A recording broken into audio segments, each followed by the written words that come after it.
Ela entrou no tribunal como se estivesse em um palco. O semblante frio, o sorriso debochado e o olhar de quem parecia ter o controle da situação. Diante do juiz, ela ria. Desafiava o ambiente que deveria intimidar qualquer pessoa. Não demonstrava medo, nem arrependimento. Ao contrário, zombava, como se já soubesse que sairia dali em direção à liberdade. Para ela, aquele julgamento seria apenas mais um jogo, até o instante em que tudo mudou. O vídeo exibido diante do júri quebrou a ilusão, arrancou o riso de seu rosto e expôs uma verdade brutal que nem mesmo ela conseguiu sustentar. Este não é apenas mais um caso de crime bárbaro. É a história de como um tribunal inteiro foi envolvido por uma atmosfera de choque e incredulidade, de como uma mulher que parecia intocável foi desmascarada diante de câmeras, advogados, familiares e, principalmente, diante de si mesma.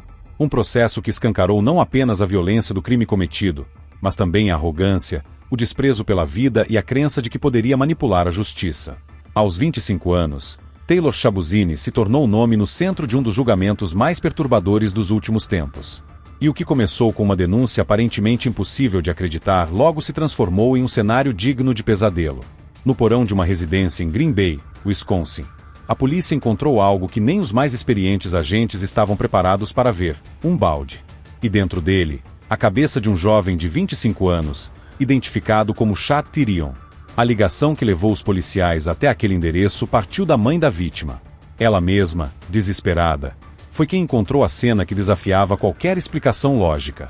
Era o início de uma investigação que não só revelaria um crime brutal, como também daria ao público uma imagem perturbadora da pessoa responsável. Taylor não era uma estranha para Chad.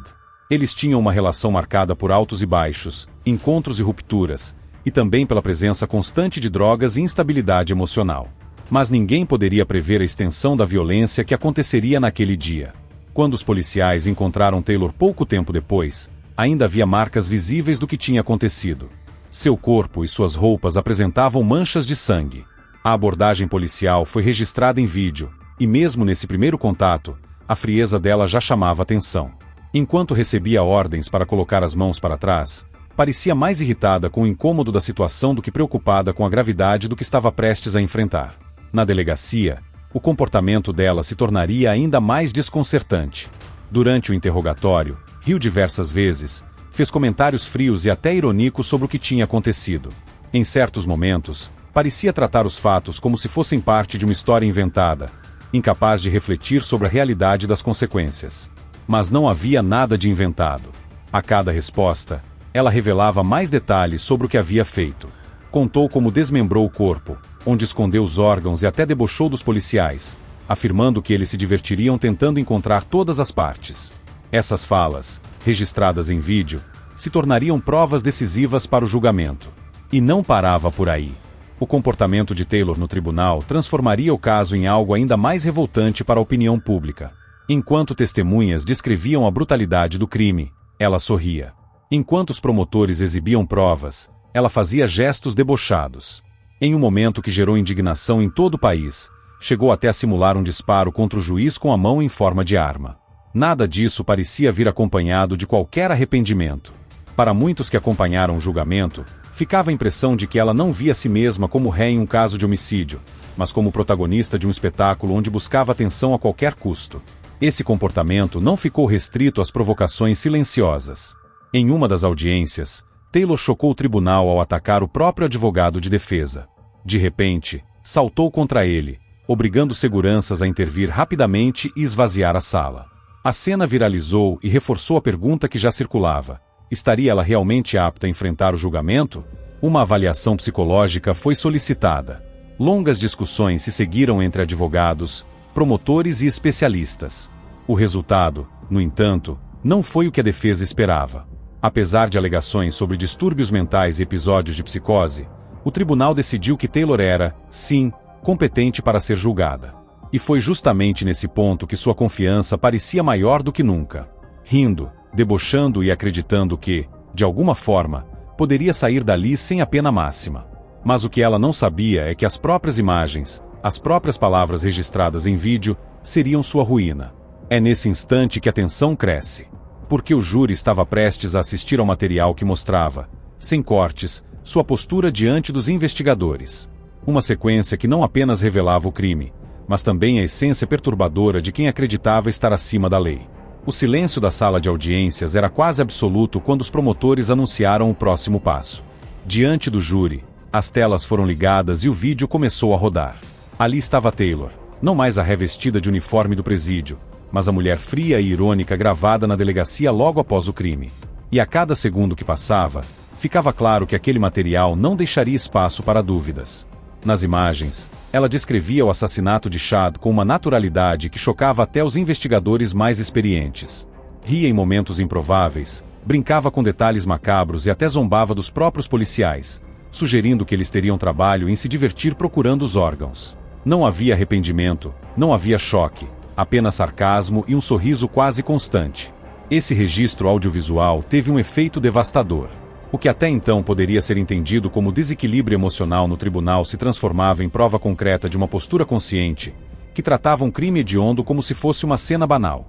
O júri não via apenas as provas físicas do crime, via a mente por trás delas, em primeira pessoa.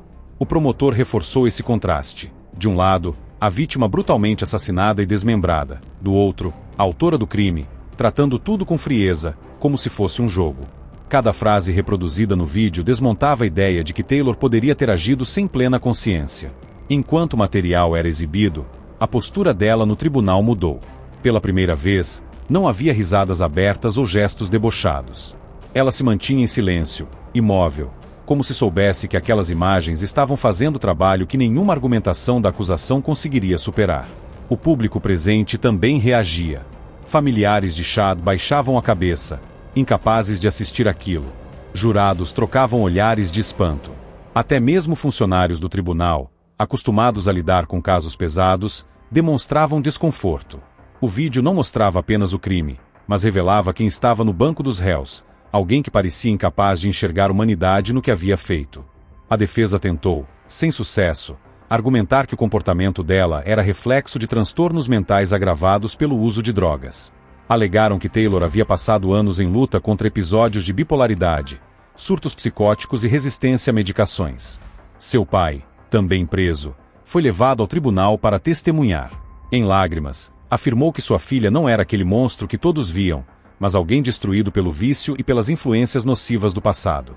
Essas palavras, porém, não tiveram o efeito esperado. O próprio juiz, visivelmente irritado, descreveu as ações dela como incompreensíveis e classificou seu comportamento no tribunal como um espetáculo revoltante. Não se tratava apenas de um crime brutal, mas também da absoluta ausência de arrependimento. E, como se a própria ré fizesse questão de confirmar isso, os episódios de descontrole continuaram a se repetir durante o processo. Em uma das audiências, Taylor voltou a surpreender. Avançou contra o próprio advogado de defesa em um ataque súbito, forçando seguranças a contê-la e esvaziar o tribunal. Para muitos, aquele gesto não era um sinal de fragilidade mental, mas de desafio e desprezo pelas regras do julgamento.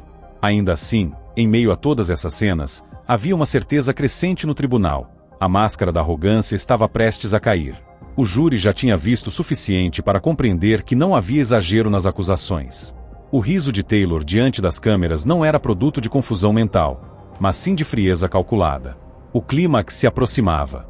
O veredito seria anunciado em breve, e a mulher que tanto zombara do processo teria que encarar, pela primeira vez, uma situação da qual não poderia escapar com sarcasmo ou ironia. O tribunal, a sociedade e até mesmo o destino pareciam convergir para um único ponto: o fim da ilusão de que ela poderia rir e simplesmente ir para casa. Mas antes que a sentença fosse lida, ainda restava uma última cena capaz de marcar todos os que acompanharam esse caso. O instante em que o júri devolveu seu veredito e, pela primeira vez desde o início do processo, a expressão de Taylor mudou. O momento mais esperado finalmente chegou. O tribunal estava em silêncio quando o juiz pediu ao júri que anunciasse o veredito. Taylor, até então acostumada a rir, debochar e provocar, mantinha o rosto voltado para a frente. Talvez ainda acreditasse que de alguma forma seria beneficiada pela estratégia da defesa. Mas quando a primeira sentença foi lida, a máscara começou a cair. Culpada por homicídio intencional em primeiro grau. Não houve reação imediata, mas o olhar, antes confiante, parecia se perder por um instante. Em seguida, vieram os demais veredictos: culpada por mutilação de cadáver, culpada por agressão sexual em terceiro grau. Cada palavra reforçava o peso da decisão. Não havia espaço para dúvidas. Não havia brecha para justificar o que havia acontecido. Enquanto o juiz confirmava a decisão junto aos jurados, um detalhe chamou atenção. Ela não sorriu. Não gesticulou. Não riu da situação. Pela primeira vez em todo o processo, a mulher que acreditava estar acima de todos demonstrava a única expressão que ninguém tinha visto até então, a da derrota. A sentença foi ainda mais dura do que muitos esperavam. Prisão perpétua, sem possibilidade de liberdade condicional. Além disso, penas adicionais por cada um dos outros crimes, somando décadas que, na prática, jamais seriam cumpridas. Era o fim de qualquer esperança de liberdade. O juiz, firme, declarou em voz alta que suas ações eram incompreensíveis e que seu comportamento em tribunal havia sido um insulto à dignidade da corte e à dor da família da vítima. As palavras foram secas, diretas, sem espaço para interpretações. Naquele instante, Taylor teve a chance de falar. Era o momento em que poderia expressar arrependimento, pedir desculpas, ou ao menos demonstrar algum reconhecimento do que tinha feito. Mas quando questionada se tinha algo a dizer antes da sentença, sua resposta foi simples. Não. Nenhuma justificativa. Nenhuma palavra de remorso. Apenas silêncio. Com isso, a decisão foi finalizada, e a ré foi conduzida de volta ao presídio. O tribunal havia presenciado não só o julgamento de um crime brutal, mas também o colapso de uma narrativa construída com sarcasmo e deboche. O riso que ecoava nas audiências foi substituído por uma realidade inescapável, o resto da vida atrás das grades. Mas a história não terminou ali. Meses depois, uma gravação exclusiva de dentro da prisão voltou a expor ao público o que acontecia na mente de Taylor. Em um telefonema registrado e divulgado pela imprensa, sua voz soava calma, quase indiferente, enquanto descrevia em detalhes o que havia feito naquela noite. Ela falava sobre drogas, dinheiro e brigas com uma frieza desconcertante. Relembrava o momento em que usou uma corrente para tirar a vida de Chad, narrava como cortou o corpo e guardou as partes em sacos plásticos, como se estivesse relatando tarefas comuns do dia a dia. Não havia emoção, não havia hesitação. Para muitos, essa entrevista soou como a confirmação definitiva do que já havia ficado claro no tribunal. Taylor não demonstrava culpa, apenas a mesma frieza que chocou os jurados meses antes. Sua voz era a extensão do olhar que riu diante do juiz, só que agora sem plateia, sem câmeras no tribunal, apenas o eco de suas próprias palavras do outro lado da linha telefônica. O efeito da gravação foi imediato. Jornais, canais de notícias e programas especializados em casos criminais trouxeram novamente a história à tona, lembrando que, mais do que um crime brutal, esse caso revelava um lado sombrio da mente humana. A crueldade não estava apenas no ato, mas no modo como foi tratado, com sarcasmo e zombaria. Em Green Bay, o nome de Chad Tyrion passou a ser lembrado não apenas pela violência de sua morte, mas pela imagem de sua mãe encontrando aquilo que nenhuma mãe deveria ver. Para a comunidade, ficou a cicatriz de um crime que abalou a todos e que expôs o quanto a arrogância de um réu pode se desfazer diante da verdade. E no final, a ironia foi inevitável. A mulher que acreditava que poderia rir diante do tribunal e ir para casa acabou tendo sua própria risada usada contra ela. O vídeo que a mostrava debochando e zombando não só convenceu o júri, destruiu qualquer esperança de escapar da justiça. Hoje, atrás das grades de uma prisão de segurança máxima, Taylor Chabis não sorri diante de juízes nem desafia advogados. Resta apenas a lembrança do riso que chocou uma sala inteira, e o peso de uma vida que agora será vivida sem liberdade. E a pergunta que permanece é simples, mas perturbadora. O que leva alguém a rir diante da própria ruína? Arrogância? Frieza? Ou apenas a incapacidade de reconhecer a própria humanidade? O caso de Taylor Chabis não trouxe respostas fáceis. Trouxe apenas a lembrança de que a justiça, mesmo lenta, às vezes se mostra implacável. E quando chega esse momento, nem mesmo o riso mais debochado consegue esconder a verdade.